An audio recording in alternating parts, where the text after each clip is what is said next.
Hey everybody, I'm Jack with Future Pastimes. I'm the designer of the ECAS and Moritani expansion, which is the third expansion for the classic Dune board game 2019 edition.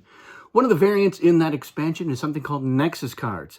And I'm doing a series of videos where I explain what each Nexus card does. There are 12, and it's one for each faction in the game. So with the 3 expansions, we're now up to 12 factions.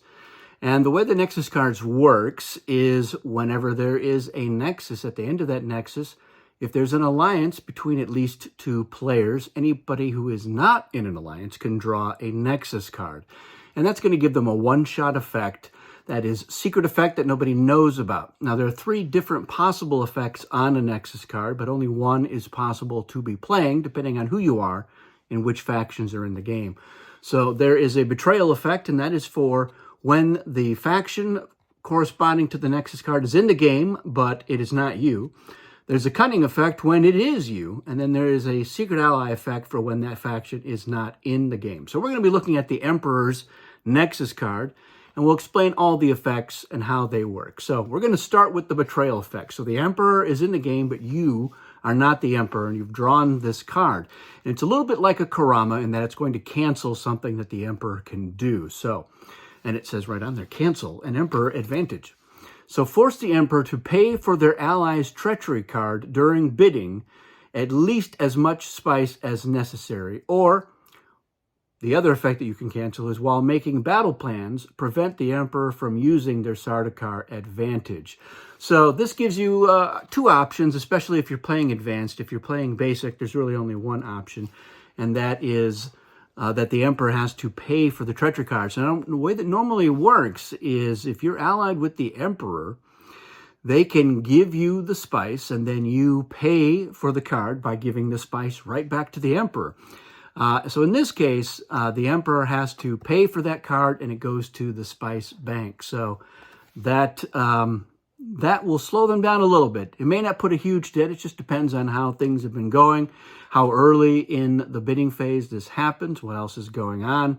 So sometimes it can have a bigger impact than others, and which is why in advance there's that other effect. So while making battle plans, you can say, look, your Sardaukar are just going to count as regular forces, so that can also have an impact as well.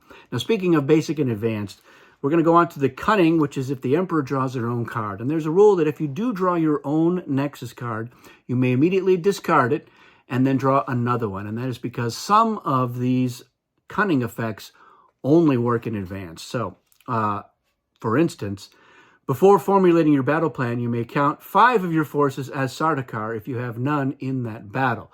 Now, this wouldn't really have any meaning in Basic because Sardaukar advantage is not available to the Emperor in Basic. But you can see how this could be a very powerful card. So if the Emperor has this card, they can maneuver in such a way as they have a bunch of regular non-Sardaukar forces in one territory, and then maybe several Sardaukar in the other. And somebody who is attacking, or if the Emperor is attacking with their non-Sardaukar stack of forces, the other player might not be quite as worried. But then you play this card and you say, just wanted to let you know that 5 of those forces are Sardaukar in this battle. And then boom, there's trouble for whoever is not the Emperor. Finally, we have the secret ally effect. So again, this is if the Emperor faction is not in the game and you've drawn this card. So anybody who's drawn this card, that is the only effect that would be relevant and applicable.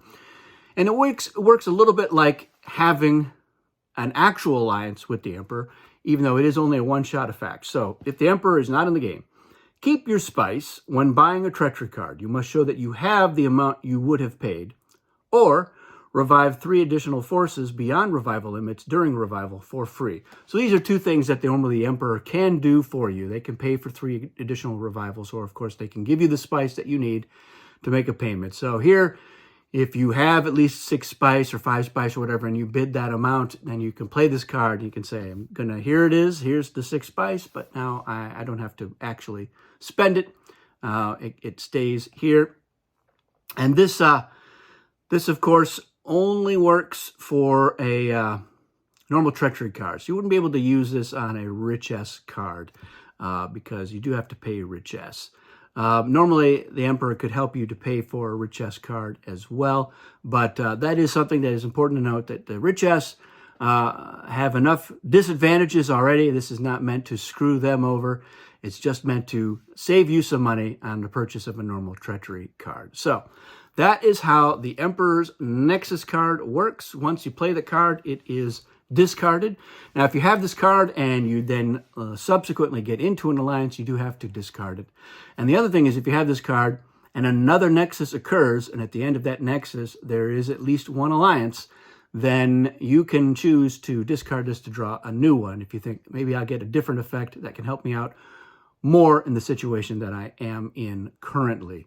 And there you have it. That's how it works. I will point out that if you have a Nexus card and a Nexus occurs and all alliances are canceled and nobody is an alliance, you get to keep this. You don't have to lose it. You had it already. You just won't get a new one.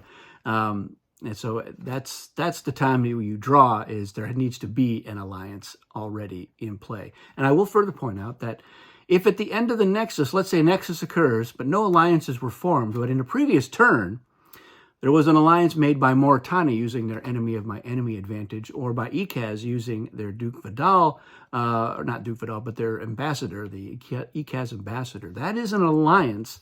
The alliance doesn't have to be formed at the Nexus when you draw it. So let's say that enemy of my enemy alliance happens on turn 2.